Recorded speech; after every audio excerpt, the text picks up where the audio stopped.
Are you ready?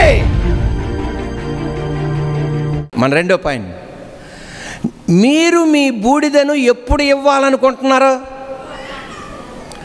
మీరు మీ బూడిదను ఎప్పుడు ఇవ్వాలి అనుకుంటున్నారు? ఏ బూడిద? కట్టెల పొయ్యిలో వస్తుందా బూడిద? ఆ బూడిద కాదు. బాగుండే మీ కుటుంబం ఒకేసారి చితికిపోయిందే, ఆ బూడిదని ఎప్పుడు ఇవ్వాలనుకుంటున్నారు? బాగుండే ఐకమత్యంగా ఉండే మీ ఇద్దరు బాబులు, ఇద్దరు కుమార్తెలు, బాబు పాపలు ఒకేసారి ముక్కలైపోయారే, ఆ బూడిదని ఎప్పుడు ఇవ్వాలనుకుంటున్నారు? ఇప్పుడు ఇందాక చెప్పాగా, don't worry, you will take care. అరే రెడీ? ఆ భక్తుని మాట మర్చిపోకండి. Don't worry, God will take care. అమ్మా ఎలాగ అనగలిగాడు నాకు అర్థం కాల. Don't worry, God will take care. నాన్నలు, అన్నయ్యలు, తమ్ముళ్ళు, మీకు వెనకాల కుటుంబం ఉందని మీకన్నా మించి ఆయన తెలుసు. ఆయన తెలుసు. మీకు ఇద్దరు పిల్లలు ఉన్నారని బాగా తెలుసు ఆయనకి. నీకు ఇద్దరు అమ్మాయిలు ఉన్నారని బాగా తెలుసు. బాబు పాప ఉన్నారని బాగా తెలుసు. ఒక్కడ మాట అన్నాడు రా బాబు ఇటు రారట అన్న రివర్స్ మేళం కావాలని కూడా తెలుసు దేవుడికి. Don't worry, you will take care. ఇప్పుడు ఆమెనండి, ఆ విషయం కొరకు నువ్వు ప్రార్థన చేసావా లేదా? సోషల్ మీడియాను చూడడం జరిపోయిందా? ఆ విషయం కొరకు ప్రార్థన చేస్తే don't worry, he will take care. ఒకవేళ ప్రార్థన చేయకపోతే నేనేం చేయలేను. ఆ విషయం గురించి చెప్పేసావా? లేట్ అయినా నువ్వు భయపడక్కర్లా, హీ విల్ టేక్ కేర్. అయిపోయినా ఆయన వస్తాడు అక్కడికి. అయినా ఆ టైం అయిపోయినా అక్కడికి వస్తాడు. వచ్చుతాడు, ఏం చేస్తాడు, అద్భుతం చేసి వదిలిపెడతాడు అంతే. Don't worry, God will take care. చెప్పండి, హీ విల్ టేక్ కేర్ అంటే పక్కన వాళ్ళు అనుకుంటారు ఈడు పట్టించుకుంటాడు, ఆడు పట్టించుకోడు, ఈడు పట్టించుకోడు, నేను పట్టించుకోను, మనం పట్టించుకో. Ready? Are you ready? Don't worry. మీ బూడిది ఎప్పుడు ఇస్తారు? ఇప్పుడే అనండి, ఇలాగండి, ఇప్పుడే. ఇప్పుడే బూడిది. కొంతమంది మీ హృదయంలో ఆ బూడిది నిండుకుపోయింది, బూడిది మొత్తం నిండుకుపోయింది. మీకు తెలుసండి, ఏసీ మిషన్లో ఒక్కోసారి మనం ఏసీ లోపల ఉన్న ఆ దుమ్మి, ఇంత దుమ్మి అక్కడి నుండి వచ్చిందంటే వస్తుంది. మరి అది పేరుకోపోవడం వలన కరెంటు ఛార్జ్ ఎక్కువైపోద్దని, కానీ ఏసీ రాదు. ఒక్కొక్కసారి మన హృదయాల్లో, మన తలంపులో దుమ్ము పేరుకుపోయి, బూడిది పేరుకుపోయి, జరగవలసిన నీ తలంపులు బయటికి రావు, నీ జ్ఞానం బయటికి రావు, నీ వరాలు బయటికి రావు. ఈ రోజున బూడిది ఇచ్చేసే, ఫ్రెష్ ఎయిర్ బయటికి తీసుకొస్తాడు. ఇప్పుడే బైబిల్ గ్రంథంలో ఒక రాజు ఉన్నాడు. నీ బూడిది ఎప్పుడు ఎత్తావంటే ఇప్పుడేమన్నా రేపెత్తాను అన్నాడు ఆయన. నేను నువ్వేమేవరా బాబు, నువ్వు ఇప్పుడు అంటే నిర్గమాకాండం 8వ అధ్యాయం చూడండి. ఆ బూడిది ఎవరా నాయన అంటే నిర్గమాకాండం 8వ అధ్యాయం 5 నుండి 10 వాక్యాలు. Are you ready? మరియు యెహోవా మోషేతో ఇట్లనెను, నీవు అహరోనును చూచి నీ కర్ర పట్టుకొని ఏటి పాయల మీదను, కాలువల మీదను, చెరువుల మీదను నీ చెయ్యి చాపి ఐగుప్త దేశం మీదకి కప్పలను రాజేయమని అతనితో చెప్పమనగా, అహరోను ఐగుప్త జలముల మీద తన చెయ్యి చాపెను. అప్పుడు కప్పలు ఎక్కి వచ్చి ఐగుప్త దేశమును కప్పెను. శకునుగాండ్రు కూడా తమ మంత్రముల వలన అలాగు చేసి ఐగుప్త దేశం మీదకి, ఆ వాక్యం తీకండి, కప్పలను. అక్కడ అహరోను కొడితే ఏమొచ్చేసింది? కప్పలు వచ్చింది. మాంత్రికులు కూడా ఏం చేశారు? కొన్నిసార్లు మన జీవితంలో పరిష్కారం మన బంధువులు, స్నేహితుల ద్వారా దొరుకుతుంది. కొన్నిసార్లు అది దేవుడి దగ్గర నుండే దొరుకుతుంది. అది దేవుని దగ్గర కాకుండా నువ్వు ఎక్కడికి వెళ్ళినా కప్పలు పెరుగుతాయే తప్ప కప్పలు తగ్గవు. Are you ready? అసలే కప్పలు రాని సత్తుంటాయి, వీళ్ళు మళ్ళా కప్పలు పెంచుతున్నారు. నా బతుకులో కొన్ని ఉంటాయి, అవి దేవుడే పరిష్కరిస్తాడు. అది నువ్వు ఏ దైవజనుడి దగ్గరికి వెళ్ళినా, ఏ మీటింగ్ దగ్గరికి వెళ్ళినా, ఎక్కడ మోకాలుంచినా జరగవు. ఇంకా కప్పలు పెరుగుతూనే ఉంటాయి, శ్రమలు ఇంకా పెరుగుతూనే ఉంటాయి, కష్టాలు ఇంకా పెరుగుతూనే ఉంటాయి, నింద ఎక్కువ పెరుగుతుంటుంది. ఒకటి దేవుని వైపు తిరగాలి నువ్వు.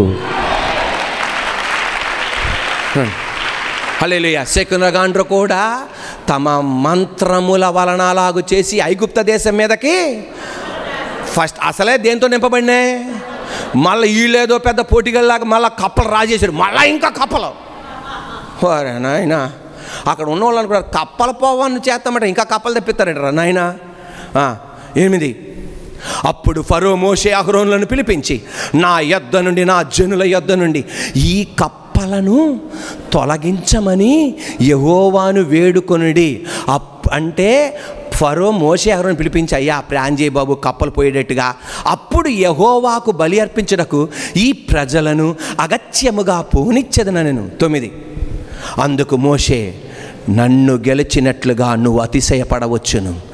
ఈ కప్పల శేషం ఏటిలోనే ఉండునట్లు, అవి నీ మీదను నీ ఇండ్లలోను ఉండకుండా చంపబడినట్లును, నీ కొరకును, నీ సేవకుల కొరకును, నీ ప్రజల కొరకును నేనెప్పుడు వేడుకొనవలెనో చెప్పమని ఫరోను అడగగా, నీ బూడిద ఎప్పుడు ఎత్తవరా నాయనా అని అడగగా, అతడు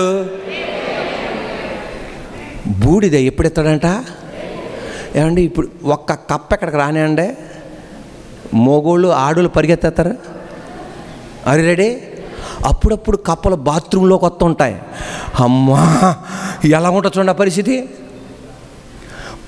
నోరు తెరిస్తే కప్పలు, అన్నం తింటుంటే కప్పలు, ప్యాంటు జోబులో కప్పలు, దిండులో కప్పలు, మంచం కింద కప్పలు, సాంబారులో కప్పలు, అన్నంలో కప్పలు, మళ్ళా వీళ్ళు మాంత్రికులు చేసి ఇంకా దానికి డబల్ కప్పలు. కప్పలు ఎప్పుడు పోవాలంటే నేనే అయితే ఇప్పుడే పోవాలనేవాడు. కానీ మనోడు ఏమన్నాడు?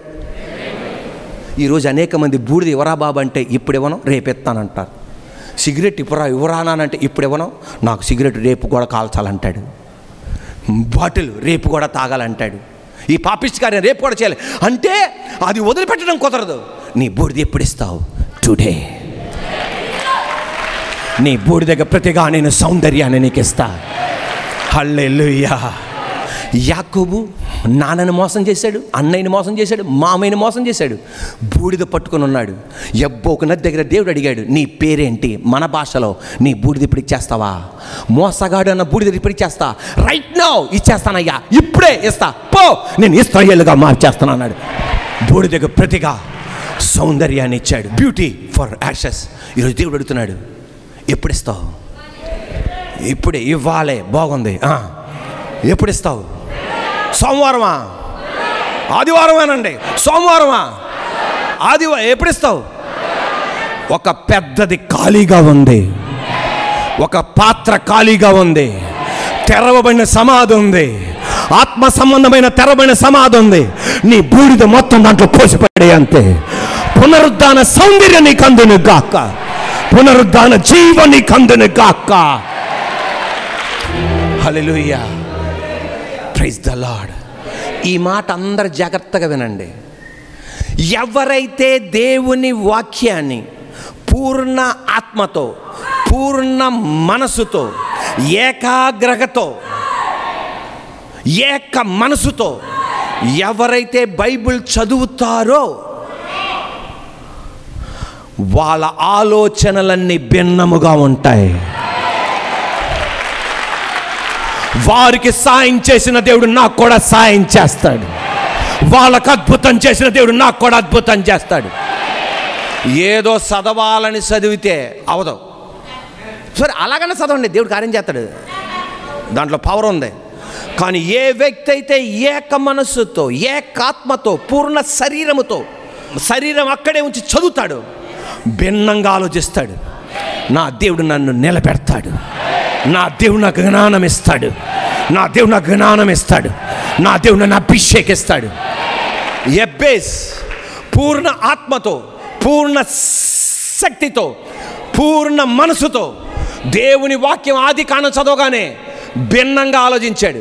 మా అమ్మ నన్ను శపించిన, అభినలేదేటానా, మా నాన్న నన్ను శపించిన, ఈ యాకోబుని ఆశీర్వదించిన దేవుడు నన్ను కూడా ఆశీర్వదిస్తాడు.